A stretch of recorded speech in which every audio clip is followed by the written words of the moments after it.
ఉన్న పలంగా ఈరోజు వచ్చేసి 5,50,000 ఇల్లు ఇచ్చేసాడంట. 4 లక్షల ఉద్యోగాలు కూడా ఇచ్చాడంట. ఎవడెవరికి ఉద్యోగం వచ్చిందో ఒకసారి చేయొద్దండి. చంద్రబాబు ఇచ్చిన ఉద్యోగాల్లో ఎవడెవరికి ఉద్యోగం వచ్చింది, ఎవడు గూగుల్లో పనిచేస్తున్నాడు, కొత్తగా గూగుల్ డేటా సెంటర్లో ఎవరెవరు పనిచేస్తున్నారో చేయొద్దండి. ఎన్నిసార్లు అడిగినానండి నేను, ఇప్పటికీ 100 సార్లు అడిగినా. 100 సార్లు అడిగినానా లేదా? నారా లోకేష్ గారు, గూగుల్తో చేసుకున్న ఒప్పంద పత్రాలు ఏవైనా ఉంటే బయట పెట్టండి సార్. ఎందుకంటే ఆ రోజు గూగుల్ తెచ్చిన అన్నప్పుడు గూగుల్ వాళ్ళు, ఎయిర్టెల్ వాళ్ళు, అదాని వాళ్ళు నరేంద్ర మోడీ గారికి థ్యాంక్స్ చెప్పారు. ట్విట్టర్ వేదికగా, ఇప్పుడు ఎక్స్ అంటారు. చంద్రబాబు కానీ నారా లోకేష్ కానీ థ్యాంక్స్ చెప్పిన దాఖలాలు లేనే లేవు. ఒప్పంద పత్రాలు బయట పెట్టండి సార్. ఇప్పుడు హెరిటేజ్ ఎవరితో ఒప్పందాలు చేసుకున్నదని నేను అడగట్లే. గూగుల్తో మీరు రాష్ట్ర ప్రభుత్వం చేసుకున్న ఒప్పంద పత్రాలని బయట పెట్టండి సార్ అంటే నోరు తెరిసే ఒట్టు. ఇంకా మళ్ళా సిగ్గు లేకుండా గూగుల్ నేను తెచ్చిన అంటారు. కనీసం రాష్ట్ర ప్రభుత్వం ఒప్పందం చేసుకోవద్దు. మన భూమి వాళ్ళకి ఇచ్చేటప్పుడు ఏదైనా ఒప్పంద పత్రం ఉండదండి. గూగుల్ వాళ్ళు అన్ని వేల కోట్లు, లక్షల కోట్లు పెట్టుబడి పెట్టేటప్పుడు కనీసం పేపర్ మీద ఏముండదా? మొన్న జనవరిలో ఏబిఎన్ రాధాకృష్ణ వాళ్ళ పేపర్లో రాసినాడు, గూగుల్ వాళ్ళు లెటర్ రాసినారంట, ఆ భూములు ఎయిర్టెల్ వాళ్ళకి, అదాని వాళ్ళ పేరు మీదనే ఇవ్వండి, మా పేరు మీద వద్దని గూగుల్ వాళ్ళు చెప్పినారంట. అంటే దాని అర్థమైందండి.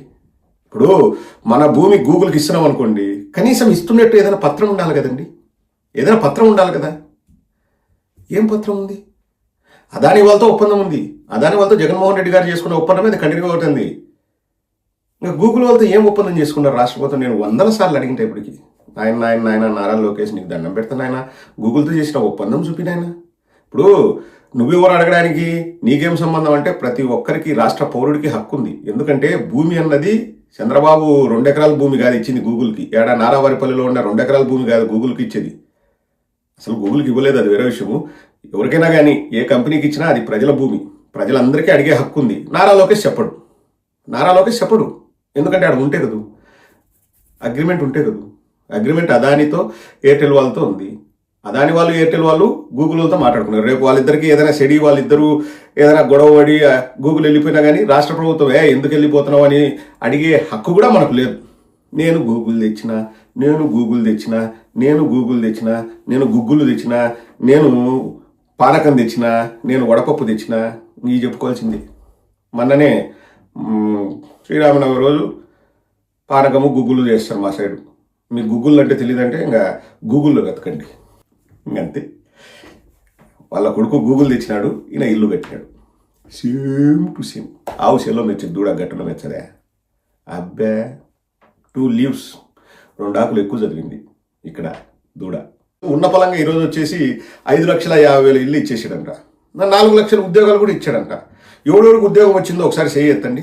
చంద్రబాబు ఇచ్చిన ఉద్యోగాల్లో ఎవడెవరికి ఉద్యోగం వచ్చింది, ఎవడు గూగుల్లో పనిచేస్తున్నాడు, కొత్తగా గూగుల్ డేటా సెంటర్లో ఎవరెవరు పనిచేస్తున్నారో చేయొద్దండి. ఎన్నిసార్లు అడిగినానండి నేను, ఇప్పటికీ 100 సార్లు అడిగినా. 100 సార్లు అడిగినానా లేదా? నారా లోకేష్ గారు, గూగుల్తో చేసుకున్న ఒప్పంద పత్రాలు ఏవైనా ఉంటే బయట పెట్టండి సార్. ఎందుకంటే ఆ రోజు గూగుల్ తెచ్చిన అన్నప్పుడు గూగుల్ వాళ్ళు, ఎయిర్టెల్ వాళ్ళు, అదాని వాళ్ళు నరేంద్ర మోడీ గారికి థ్యాంక్స్ చెప్పారు. ట్విట్టర్ వేదికగా, ఇప్పుడు ఎక్స్ అంటారు. చంద్రబాబు కానీ నారా లోకేష్ కానీ థ్యాంక్స్ చెప్పిన దాఖలాలు లేనే లేవు. ఒప్పంద పత్రాలు బయట పెట్టండి సార్. ఇప్పుడు హెరిటేజ్ ఎవరితో ఒప్పందాలు చేసుకున్నదని నేను అడగట్లే. గూగుల్తో మీరు రాష్ట్ర ప్రభుత్వం చేసుకున్న ఒప్పంద పత్రాలని బయట పెట్టండి సార్ అంటే నోరు తెరిసే ఒట్టు.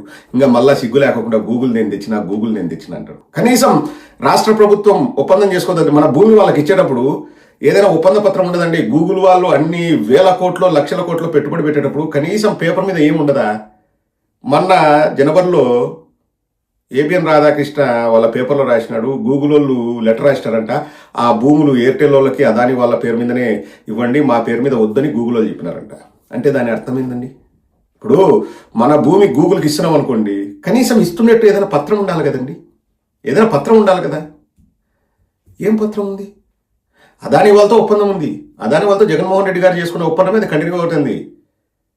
ఇంకా గూగుల్ వాళ్ళతో ఏం ఒప్పందం చేసుకున్నారు రాష్ట్ర ప్రభుత్వం? నేను 100 సార్లు అడిగింటా ఇప్పటికి. నాయన నారా లోకేష్, నీకు దండం పెడతాను ఆయన, గూగుల్తో చేసిన ఒప్పందం చూపినాయన. ఇప్పుడు నువ్వెవరు అడగడానికి, నీకేం సంబంధం అంటే ప్రతి ఒక్కరికి, రాష్ట్ర పౌరుడికి హక్కు ఉంది. ఎందుకంటే భూమి అన్నది చంద్రబాబు 2 ఎకరాల భూమి కాదు ఇచ్చింది గూగుల్కి. ఏడా నారావారిపల్లిలో ఉన్న 2 ఎకరాల భూమి కాదు గూగుల్కి ఇచ్చేది. అసలు గూగుల్కి ఇవ్వలేదు, అది వేరే విషయము. ఎవరికైనా కానీ ఏ కంపెనీకి ఇచ్చినా అది ప్రజల భూమి, ప్రజలందరికీ అడిగే హక్కు ఉంది. నారా లోకేష్ చెప్పడు. ఎందుకంటే ఆడ ఉంటే కదా, అగ్రిమెంట్ ఉంటే కదా. అగ్రిమెంట్ అదానితో ఎయిర్టెల్ వాళ్ళతో ఉంది. అదాని వాళ్ళు ఎయిర్టెల్ వాళ్ళు గూగుల్ వాళ్ళతో మాట్లాడుకున్నారు. రేపు వాళ్ళిద్దరికి ఏదైనా సెడి వాళ్ళిద్దరూ ఏదైనా గొడవ పడి గూగుల్ వెళ్ళిపోయినా కానీ రాష్ట్ర ప్రభుత్వం ఎందుకు వెళ్ళిపోతున్నావు అని అడిగే హక్కు కూడా మనకు లేదు. నేను గూగుల్ తెచ్చిన, నేను గూగుల్ తెచ్చిన, నేను గూగుల్ తెచ్చిన, నేను గుగ్గులు తెచ్చిన, నేను పానకం తెచ్చిన, నేను వడపప్పు తెచ్చిన, ఈ చెప్పుకోవాల్సింది. మొన్ననే శ్రీరామనవమి రోజు పానకము గుగ్గులు చేస్తారు మా సైడు. మీకు గుగ్గులు అంటే తెలియదంటే ఇంకా గూగుల్లో వెతకండి, ఇంకంతే. వాళ్ళ కొడుకు గూగుల్ తెచ్చినాడు, ఈయన ఇల్లు కట్టినాడు. Same to same. ఆవు సెల్లో మెచ్చింది, దూడ గట్టులో మెచ్చదే. అబ్బే 2 leaves 2 ఆకులు ఎక్కువ చదివింది ఇక్కడ దూడ.